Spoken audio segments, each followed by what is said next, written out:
Assalamualaikum warahmatullahi wabarakatuh. Waalaikumsalam. Alhamdulillahi ala ihsani wa syukru lahu ala taufiqihi wa amtinani wa ashhadu an la ilaha illallah wahdahu la syarika lahu ta'ziman li sya'ni wa ashhadu anna Muhammadan abduhu wa rasuluhu da'i ila ridwani wa sallallahu wa sallam alaihi wa ala alihi wa sahbihi wa ikhwani amma ba'd. Ayyuhal ikhwa wal akhwat, a'azzani wa a'azzakumullah. Saudara-saudariku yang semoga dimuliakan oleh Allah, kita bertemu kembali di malam Sabtu untuk mengkaji tafsir Jalalain. Itu tafsir yang disusun oleh dua imam, Jalaluddin As-Suyuti dan Jalaluddin Al-Mahalli. Ya, pada pertemuan sebelumnya kita sudah atau masih di surat Al-Hadid. Kita sudah sampai ayat ke-25. Ya kan? Ya. Itu firman Allah Ta'ala, laqad arsalna rusulana bil bayyinat wa anzalna ma'ahumul kitaba wal mizana liyaquman nasu bil qist wa anzalnal hadida fihi ba'sun syadidu wa manafi'u linnas wal ya'lamallahu man yansuruhu wa rusulahu bil ghaib innallaha qawiyyun aziz. Sungguh telah kami utus rasul-rasul kami dengan membawa keterangan yang nyata, dan kami turunkan bersama mereka Alkitab dan neraca agar manusia menegakkan keadilan. Dan kami turunkan besi yang padanya ada kekuatan dan juga manfaat bagi manusia, dan agar Allah mengetahui siapa yang menolongnya dan para rasulnya dalam keadaan dia tidak dilihat. Sesungguhnya Allah maha kuat lagi maha perkasa. Ya, kita ulangi lagi Bapak-bapak pembahasan ayat ini, walaupun sudah kita bahas awal-awalnya. Di sini Allah katakan, sungguh telah kami utus rasul-rasul kami. Maksud rasul-rasul sini, kata Imam Al-Mahalli, al-malaikah ilal anbiya. Maksudnya para malaikat diutus menuju para nabi, ya. Jadi telah kami utus para malaikat menuju para nabi dengan membawa al-bayyinat. Al-bayyinat sebenarnya artinya sesuatu yang jelas, terang. Bayyin, jelas, terang. Maksudnya apa? Bil hujjajil qawati', yaitu hujjah yang tegas. Qawati' artinya nggak ada lagi yang bisa, artinya apa? Membantah. Sekali itu qawati'. Qawati' ya diartikan qat'i. Istilahnya qat'i itu artinya apa? Jelas gitu ya. Tegas gitu. Kami telah mengutus para malaikat kepada para nabi dengan membawa hujjah-hujjah yang tegas, argumen yang tegas. Wa anzalna ma'ahumul kitab, dan kami turunkan pula bersama mereka Alkitab. Dan Alkitab di sini bentuknya memang mufrad, tunggal, tapi maknanya jamak, ya. Maknanya kitab-kitab, ya kan? Karena yang dibawa oleh para rasul kan bukan cuma satu kitab kan? Banyak kan? Dimulai dari Suhuf Ibrahim, Musa, Zabur, Taurat, Injil, lalu Al-Quran. Sungguh telah kami utus para malaikat menuju para nabi dengan membawa hujjah-hujjah yang tegas, dan kami turunkan bersama mereka kitab-kitab dan juga mizan, yaitu al-adl, keadilan. Neraca ini keadilan. Tujuannya apa? Liyaquman nasu bil qist, agar manusia menegakkan keadilan. Kami turunkan neraca agar manusia menegakkan keadilan. Wa anzalnal hadid fihi ba'sun syadid, dan kami turunkan besi yang memiliki kekuatan yang hebat, ya. Di sini maksudnya akhrajnahu minal ma'adin, kami keluarkan dari tempat-tempat penambangan. Besi-besi dikeluarkan dari tempat penambangan. Dan besi-besi di sini Allah katakan ba'sun syadid, punya kekuatan yang dahsyat, kekuatan yang hebat, ya. Untuk apa? Yuqatalu bihi, digunakan untuk berperang. Ya ini. Jadi yang namanya besi itu memiliki kekuatan yang hebat, maksudnya digunakan untuk perang. Wa manafi'u linnas, dan juga manfaat selain kekuatan ada juga manfaat bagi manusia. Artinya bahwa Pak, Allah turunkan Alkitab dan neraca keadilan ini untuk menegakkan agama dan dunia. Betul? Allah turunkan Alkitab, kitab suci, untuk menegakkan apa? Agama kan? Dan Allah turunkan keadilan untuk menegakkan dunia. Nah, untuk menegakkan agama dan dunia butuh apa? Militer yang kuat. Nah, butuh kekuatan fisik kan? Nah, kekuatannya dengan hadid, dengan besi. Jadi dengan besilah kita bisa menegakkan agama dan dunia. Jelas Bapak ya? Jadi ini intinya memang dalam apa, menegakkan agama ini, menegakkan dunia, menegakkan keadilan memang harus butuh kekuatan. Gak bisa cuma ini ya, memang harus kekuatan ya. Makanya ada ungkapan dari para ulama, manusia itu lebih taat kepada penguasa daripada kepada Allah. Betul tidak? Terbiar manhaj. Iya kan? Ya, terbiar manhaj. Kalau kita mengharapkan manusia, kalian takutlah kepada Allah, tinggalkanlah judi, tinggalkan ini. Nggak didengar. Mereka nggak mau dengar. Tapi kalau penguasa, tinggalkan atau kamu masuk penjara. Masuk iya. Iya kan? Iya. Ini emang keumuman gitu kan? Iya. Ya kan? Karena kebanyakan manusia itu fasik. Ya nggak? Iya. Betul tidak? Walakinna aktsarun nasi la yashkurun, Allah sebutkan. Akan tapi kebanyakan manusia tidak bersyukur. Walakinna aktsarun nasi la ya'lamun, akan tapi kebanyakan manusia tidak tahu. Walakinna aktsarun nasi la ya'qilun, akan tapi kebanyakan manusia tidak mau berpikir. Pihaknya begitu memang kondisi kebanyakan manusia. Makanya disitulah dibutuhkan penguasa. Dan penguasa di antara syarat seorang jadi penguasa harus kuat. Kuat Bapak, selain juga alim, berilmu. Namun para ulama menyatakan, mana kalau misalkan dalam satu keadaan ada seorang penguasa yang alim tapi lemah, satu lagi ulama ini nggak alim, fasik tapi kuat, mana yang dipilih? Kata para ulama, yang fasik tapi kuat. Iya, karena kalau orang yang alim tapi lemah, ya dipermainkan oleh rakyatnya kan. Wah, ini kenapa kelemahan dipermainkan. Tapi kalau orang yang kuat walaupun sedikit fasik, ya ini ditakuti kan. Dengan itu kehidupan bernegara pun tertib kan. Nah itu Bapak ya.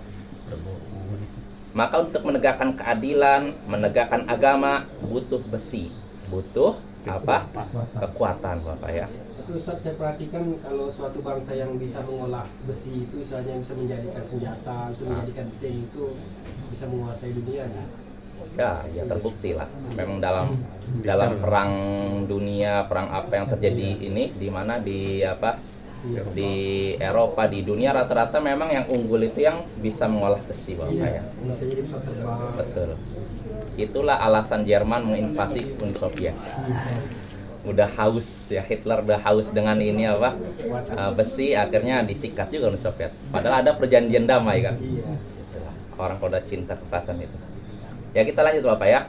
Jadi tadi Allah turunkan Alkitab untuk menegakkan agama, dan Allah turunkan neraca keadilan untuk menegakkan dunia. Dan untuk menegakkan kedua-duanya butuh kekuatan. Kekuatan itu terwujud pada pedang besi ya, pada besi. Ya, senjata betul. Jadi dalam besi itu ada kekuatan situ, kekuatan yang hebat yang bisa digunakan untuk berperang, wa manafi'u linnas, dan juga manfaat lain untuk manusia. Selain untuk perang, bisa untuk apa? Bangunan, untuk apa lagi? Kendaraan dan banyak sekali. Ya kan? Pesawat ya. Jadi Bapak itu besi ini memang keutamaannya banyak. Bahkan Bapak nanti perang di akhir zaman nggak lagi pakai alat sekarang seperti ini, nanti kembali ke besi, pedang lagi. Sebagai disebutkan hadis, nanti yang berhadapan dengan Dajjal yaitu kaum muslimin dengan menggunakan pedang-pedang mereka. Sudah pernah dibuktikan Ustaz. Kendaraannya kuda. Iya.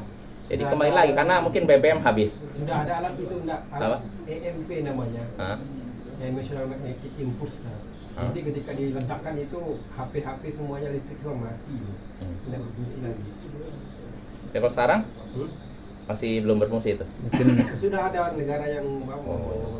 Jadi perang dunia ketiga. Iya. Hasil ledakan nuklir itu pun membuat gelombang elektromagnetik yang kuat. Jadi HP nanti alat-alat elektronik itu mati semua. Hilang semua ya. Iya. Ketika meledak dulu. Tapi BPM masih ada. BM aku tahu juga. Ya kurang lebih begitu. Jadi nanti ini semuanya kembali ke zaman kuno lagi ya. Jadi perangnya pakai pedang, ya dia besi. Walaupun bagaimana caranya, Iya. pokoknya gitu. Iya, jadi besi itu loh Bapak ya. Jadi itu keutamaan besi. Bagaimanapun kita hidup di dunia tidak bisa lepas dari besi, ya kan? Iya. Ya, itu memang udah sunnatullah. Makanya Allah katakan, Allah turunkan, Allah ciptakan besi, di dalamnya ada kekuatan dan juga manfaat bagi umat manusia. Lalu Allah katakan waliya'lamallahu may yansuruhu wa rusulahu bil ghaib. Yang demikian itu agar Allah mengetahui siapa yang menolongnya dan para rasulnya dalam keadaan tidak mereka lihat. Jadi Allah turunkan rasul. Lalu diturunkan tadi Alkitab, neraca. Lalu Allah ciptakan besi. Untuk apa? Ada kekuatan, di situ ada manfaat. Nah, itu semua selain apa Allah menyebutkan itu semua, Allah katakan agar Allah tahu yang semua itu, agar Allah tahu siapa yang menolongnya dan para rasulnya. Menolongnya ini menolong Allah, maksudnya menolong agamanya ya. Karena pada hakikatnya Allah tidak butuh ditolong ya, agamanya. Maka di sini kata Imam Al-Mahalli bi an yansura dinahu bi alatil harb minal hadid wa ghairi. Agar Allah mengetahui siapa yang menolongnya, yaitu menolong agamanya dengan alat-alat perang berupa besi dan selainnya. Jadi berupa besi mungkin granat kah, atau pedang, atau mungkin panah dan semacamnya. Agar Allah tahu siapa yang menolongnya dan menolong para rasulnya bil ghaib, dalam keadaan tidak ada, tidak nampak. Maksudnya apa? Maksudnya ghaiban anhum fid dunya, dalam keadaan Allah tidak tampak bagi mereka ketika di dunia. Qala Ibnu Abbas menjelaskan, yansurunahu wa la yubsiruna. Mereka menolong Allah dalam keadaan mereka tidak melihat Allah. Itu maksudnya. Agar Allah tahu siapa yang menolongnya dan menolong para rasulnya dalam keadaan tidak terlihat. Maksudnya apa? Agar Allah tahu mana orang-orang yang ingin menolong agama Allah dalam keadaan mereka tidak melihat Allah. Jelas Bapak ya? Nah itu. Dan di sini kan disebutkan agar Allah tahu. Maksudnya bukan berarti Allah tidak tahu. Jadi maksudnya agar Allah menampakkan. Nah gitu. Agar Allah menampakkan mana yang mau menolong agamanya dan mana yang tidak. Itu maksudnya Bapak ya. Ini sudah disebutkan dalam beberapa ayat Al-Qur'an. Ketika Allah menyatakan sesungguhnya kami menguji kalian agar kami tahu. Maksudnya bukan berarti Allah tidak tahu. Maksudnya agar Allah tampakkan gitu, agar Allah uji mana di antara kalian begini dan begitu. Jelas Bapak ya? Nah itu. Jadi Allah katakan yang demikian itu agar Allah mengetahui siapa yang menolongnya dan menolong para rasulnya dalam keadaan tidak terlihat. Innallaha qawiyyun aziz. Sesungguhnya Allah maha kuat lagi maha perkasa. Nah, ketika kita baca ayat tadi agar Allah mengetahui siapa yang menolongnya dan menolong para rasulnya dalam keadaan tidak terlihat. Mungkin timbul anggapan kita agar Allah tahu siapa yang menolongnya dan menolong rasulnya. Berarti Allah butuh pertolongan gitu kan? Namun Allah hapus anggapan itu. Allah tolak anggapan itu dengan sebutkan pada ayat setelahnya, innallaha qawiyyun aziz. Sesungguhnya Allah maha kuat lagi maha perkasa. Artinya apa? Maksud Allah tadi itu la hajatu ilan nusrah. Allah tidak membutuhkan pertolongan. Lakinnaha tanfa'u man ya'ti biha. Akan tapi pertolongan tadi yang dilakukan oleh orang beriman ini akan bermanfaat bagi orang yang melakukannya. Jadi manfaatnya sebenarnya tidak kembali kepada Allah tapi kepada diri kita sendiri. Jelas Bapak ya? Jadi Allah ketika nyuruh kita ibadah bukan berarti Allah butuh ibadah kita. Wa ma khalaqtul jinna wal insa illa liya'budun. Tidaklah aku ciptakan jin dan manusia kecuali agar beribadah kepadaku. Lalu setelahnya apa? Ma uridu minhum min rizqi wa ma uridu ayyut'imun. Aku tidak menginginkan sedikit pun rezeki dari mereka. Mereka ini siapa? Dari jin dan manusia. Allah tidak menginginkan rezeki sedikit pun dari mereka, dan aku pun tidak ingin agar mereka memberi makan kepadaku. Kenapa? Innallahu war-razzaq dzul quwwatil matin. Sesungguhnya Allah dialah yang maha pemberi rezeki, lagi memiliki kekuatan yang kokoh. Jadi sekali lagi, jangan bayangkan ketika Allah menyuruh jihad, menyuruh kita membela agama Allah, menyuruh kita untuk berdakwah di jalan Allah, artinya Allah butuh. Nah, Allah nggak butuh. Apa? Kalaupun semua orang meninggalkan dakwah misalkan, nggak akan mengurangi kemuliaan Allah. Ya, jelas apa ya? Agama Allah akan tegak. Ada atau tidak adanya kita akan tegak. Ya, cuman yang jadi masalah, apakah kita mau ngambil bagian dari di sini atau tidak? Kalau kita nggak mau ambil bagian, rugi. Hidup hanya sekedar seperti apa ya? Makan, minum, cari uang, selesai, mati. Itu bukan nilai seorang muslim. Seorang muslim harus punya jiwa dakwah, menyebarkan kebaikan. Ya Bapak ya, semampu kita tentunya. Yang bisa di atas mimbar, di atas mimbar. Yang bisa di jalan, di jalan. Nggak usah bisa dakwah di jalan. Bisa? Bisa Bapak. Kalau di negara-negara Eropa itu sebagian kaum muslimin dakwah di jalan-jalan. Di pinggir jalan. Nah, ini Al-Quran dibaca, silakan ini. Masuk Islam sebagian. Buka meja. Ah iya, begitu. Dari situ buku. Dan memang mereka itu punya artinya apa ya? Semangat. Sebagian kaum muslimin yang tinggal di Eropa itu mereka punya semangat jiwa dakwah. Banyak yang Islam. Betul. Dengan cara seperti itu memang kadang Bapak kita harus menjajakan. Kalau kita menjajakan dagangan kan nggak mungkin malu-malu kan? Silakan malu. Kalau gitu gimana mau dapat uang kan? Ya kan? Kalau kita jualan malu-malu, gimana mau dapat uang kan? Nah, begitu pula dakwah.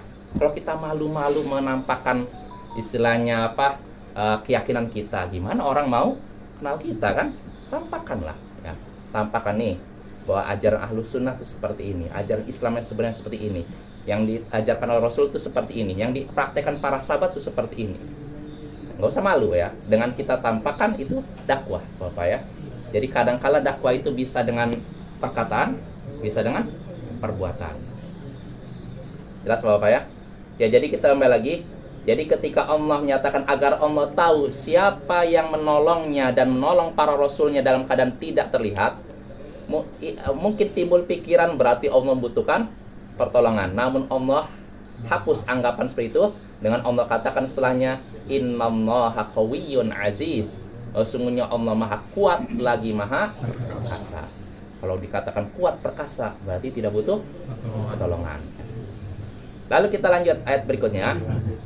Walaqad arsalna Nuha wa Ibrahim wa ja'alna fi dzurriyyatihim an-nubuwwata wal kitab. Faminhum muhtad wa katsirum minhum fasiqun. Sungguh telah kami utus Nuh dan Ibrahim. Wa ja'alna fi dzurriyyatihim an-nubuwwata wal kitab. Dan kami jadikan pada keturunan keduanya kenabian dan Alkitab. Faminhum muhtad. Di antara mereka ada yang mengambil petunjuk, wa katsirum minhum fasiqun, dan banyak di antara mereka fasik. Kita baca lagi. Allah katakan artinya sungguh telah kami utus Nuh dan Ibrahim. Nuh maksudnya Nabi Nuh. Inilah Rasul pertama Bapak ya, berdasarkan hadis dalam Sahih Bukhari Muslim. Ketika umat manusia berkumpul di mahsyar, mereka ketakutan karena Allah belum pernah murka seperti kemurkaan di hari itu. Maka mereka berbondong-bondong kepada Nabi Adam. Lalu Nabi Adam angkat tangan. Lalu Nabi Adam mengarahkan ke Nabi Nuh. Maka mereka pun umat manusia datang ke Nabi Nuh lalu berkata, anta awwal rasulillah, anta awwal rasulin arsala engkau adalah rasul pertama yang Allah utus ke muka bumi. Ini menunjukkan Nabi Nuh adalah rasul pertama. Nah, sungguh telah kami utus Nuh dan Ibrahim. Kami telah utus Nabi Nuh dan Nabi Ibrahim. Wa ja'alna fi dzurriyyatihim an-nubuwwata wal kitab. Dan kami jadikan pada keturunan keduanya kenabian dan Alkitab. Artinya apa? Di antara keturunan Nabi Nuh dan Ibrahim ada yang jadi nabi. Rata-rata jadi nabi, rasul. Selain itu juga diberikan kepada keturunannya itu Alkitab. Kitab ini maksudnya apa? Bukan satu kitab, kitab-kitab maknanya. Bimaknal kutubul arba'ah. Maknanya yaitu kitab yang 4. Apa saja? At-Taurah, Taurat, wal Injil, wal Zabur, wal Furqan, yaitu Al-Qur'an. Ya. Fa innaha fi dzurriyyati Ibrahim. Sesungguhnya 4 kitab tadi ada pada keturunan Ibrahim. Betul? Betul. Ya, contohnya Taurat. Ini diberikan kepada siapa? Musa. Ini keturunan Ibrahim. Lalu Injil, Isa, keturunan Ibrahim juga kan? Lalu Zabur, keturunan Ibrahim juga. Lalu Furqan, Quran, keturunan Ibrahim. Makanya Nabi Ibrahim punya gelar Abul Anbiya, bapaknya para nabi. Ya, makanya umat Nasara dan umat Yahudi pun ngaku mengikuti itu. Iya, makanya ada sebagian orang katanya akan menyatukan semua ini dengan membuat milah Ibrahim, katanya agama Ibrahim. Bapak ini ya tentu saja mencampur adukan al-haq dengan al-batil, ya nggak mungkin. Kitalah yang paling pantas dianggap sebagai pengikut Nabi Ibrahim, karena Nabi Ibrahim bukan seorang musyrik, ya tidak? Iya kan? Sedangkan umat selain umat Islam terjatuh dalam musyrikan, Bapak ya. Nah itu Bapak. Jadi Allah telah memberikan pada keturunan Nabi Ibrahim dan Nuh kenabian dan Alkitab. Nah, ini semua dari keturunan Nabi Ibrahim. Ibrahim punya anak Ismail dan Ishak. Dari Ismail itulah bangsa Arab. Itulah Nabi Muhammad. Dan dari keturunan Ishak siapa? Ismail, Ishak, Yakub. Setelah itu apa? Yusuf terus bawahnya itulah Bani Israel. Yahudi. Ya. Makanya sebenarnya Yahudi dengan bangsa Arab masih. Dan sebenarnya Nabi Nuh juga di sini kan dari sungguh telah kami utus Nuh dan Ibrahim dan kami jadikan pada keturunan keduanya kenabian dan Alkitab. Dari keturunan siapa? Nabi Nuh dan Ibrahim. Karena apa? Nuh ini punya keturunan Ibrahim. Ibrahim punya keturunan? Itulah. Jadi Bapak, Nabi Nuh ini kan sudah kita bahas ketika terjadi banjir bandang. Kan Allah selamatkan Nabi Nuh beserta pengikutnya kan? Ya kan, dan beserta hewan-hewan yang berpasangan. Ya. Di situ selamatlah. Habislah kaum Nabi Nuh. Nah, ketika selamat, kan yang tersisa cuma Nabi Nuh dengan beberapa pengikutnya. Wa ma amana ma'ahu illa qalil. Tidak ada yang beriman bersama Nuh kecuali sedikit. Nah, setelah mereka selamat dari banjir bandang, kata para ulama, pengikut Nabi Nuh ini tidak punya keturunan, terputus. Yang punya keturunan cuma Nabi Nuh. Ya, makanya harus kita akui kita ini keturunan Nabi Nuh. Habib kita nih, habaib semua Bapak nih. Kita bangga lah. Keturunan Nabi Nuh gitu. Keturunan dari yang orang yang di kapal itu. Enggak, terputus. Mereka nggak punya keturunan. Cuma Nabi Nuh yang punya keturunan. Makanya kita tidak ada darah Nabi nih. Nabi Adam juga. Nabi Adam juga. Nabi Adam dan Nabi Nuh. Nabi Nuh keturunan Nabi Adam. Iya.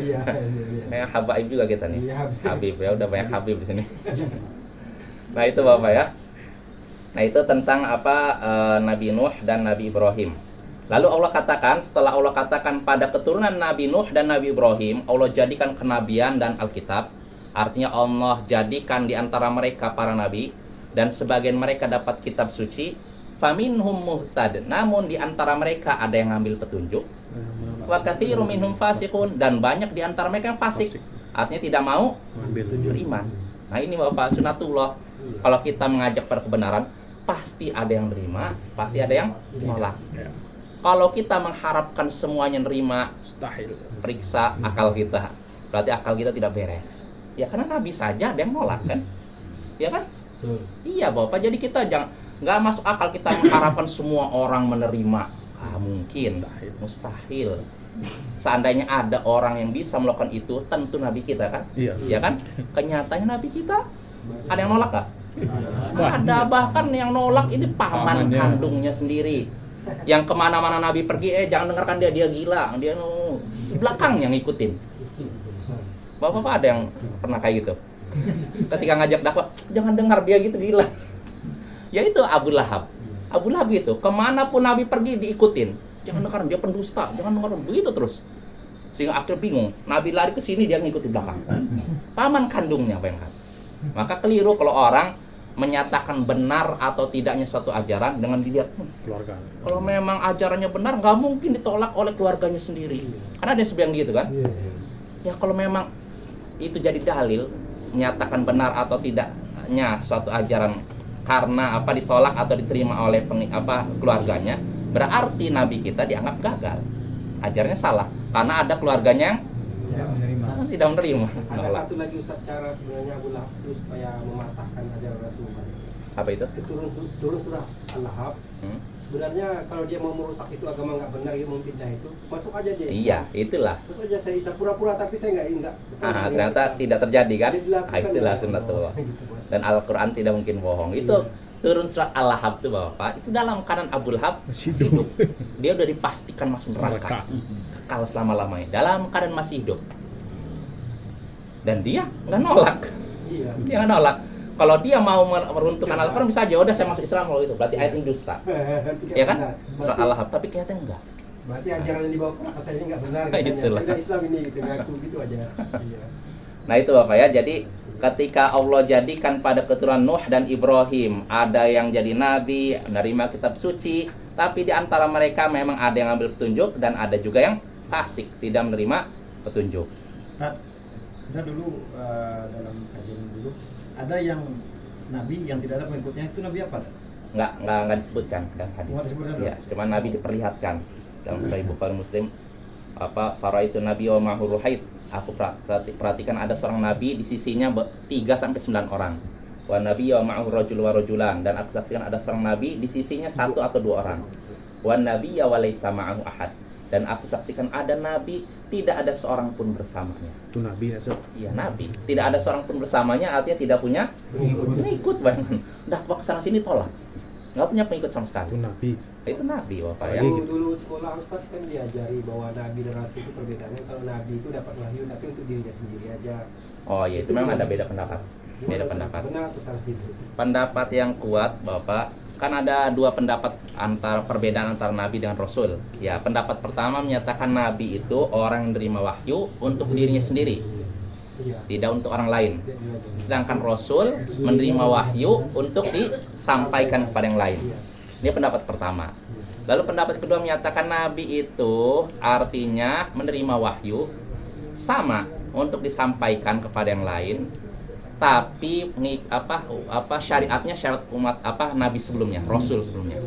Sedangkan rasul cuma melanjutkan. Sedangkan rasul syariat baru. Dia menerima wahyu syariat baru dan sampaikan kepada umatnya. Oh, gitu. Ya, pendapat yang kuat Allahu a'lam pendapat yang kedua. Kalau saya lebih condong pendapat kedua. Bedanya nabi dan rasul begitu. Kalau rasul membawa syariat baru, kalau nabi tidak membawa syariat baru. Tapi sama-sama diperintahkan menyampaikan wahyu. Ya. Kenapa pendapat ini yang lebih kuat? Karena kalau kita saja disuruh menyebarkan ilmu, ya tidak. Iya, Ini nabi. Apalagi nabi, masa nabi untuk dirinya sendiri, ya kan? Iya. Ya enggak? Apalagi nabi. Masa nabi enggak? Iya, logikanya. Kita aja disuruh Dianggap untuk menyembunyikan ilmu nanti. betul. Itu. Ini pendapat yang kuat Allah a'lam. Iya. Ya, kita lanjut. Ya, jadi itu ayat ke berapa tadi? 26. Nah, 26. Sekarang kita ayat berikutnya. Tsumma qaffayna ala atharihim birusulina. Kemudian kami iringkan di belakang mereka rasul-rasul kami. Wa qaffayna bi Isa bani Maryam, dan kami iringkan Isa putra Maryam. Wa atainahul Injil, dan kami berikan kepadanya Injil. Wa ja'alna fi qulubil ladzina tabauhu ra'fatan wa rahmah, dan kami jadikan di dalam hati orang-orang yang mengikutinya rasa santun dan kasih sayang. Warahbaniyatan ibtada'uha, dan mereka telah mengada-adakan rohbaniyah. Maka tabenaha alaihim illa batigha'a ridwanillah. Kami tidak menetapkan, tidak mewajibkan itu kepada mereka, akan tapi mereka melakukannya dalam rangka mencari keridhaan Allah. Fama ra'auha haqqa ri'ayatiha, lalu mereka tidak menjaga rahbaniyah itu dengan penjagaan yang semestinya. Fa'atainal ladzina amanu minhum ajrahum, maka kami pun berikan kepada orang-orang yang beriman di antara mereka pahala mereka. Wa katsirum minhum fasiqun, dan banyak di antara mereka yang fasik. Kita bahas Bapak. Jadi tadi kan Allah sudah menyinggung tentang Nabi Nuh dan Ibrahim kan. Kami utus Nabi Nuh dan Ibrahim, lalu kami jadikan pada keturunannya apa? Para nabi, dan diberikan Alkitab. Lalu setelahnya Allah katakan, kemudian kami iringkan di belakang mereka rasul-rasul kami. Di belakang mereka, belakang siapa? Nuh dan Ibrahim. Nah, maksudnya Nuh dan Ibrahim, ya. Kami iringkan, kami ikutkan di belakang mereka, diutus setelah mereka, maksudnya rasul-rasul kami, dan kami iringkan Isa putra Maryam. Kami ikutkan setelah itu diutusnya Isa putra Maryam, itu Nabi Isa. Wa atainahul Injil, dan kami berikan kepadanya Injil, ya, kitab suci Injil. Wa ja'alna fi qulubil ladzina tabauhu ra'fatan wa rahmah, dan kami jadikan di hati orang-orang yang mengikutinya rasa santun dan kasih sayang. Artinya hati pengikut Nabi Isa Allah berikan rasa santun kasih sayang, dan ini memang ciri yang menonjol pada diri mereka sampai sekarang pun. Apa istilahnya, slogan mereka kan begitu Bapak ya?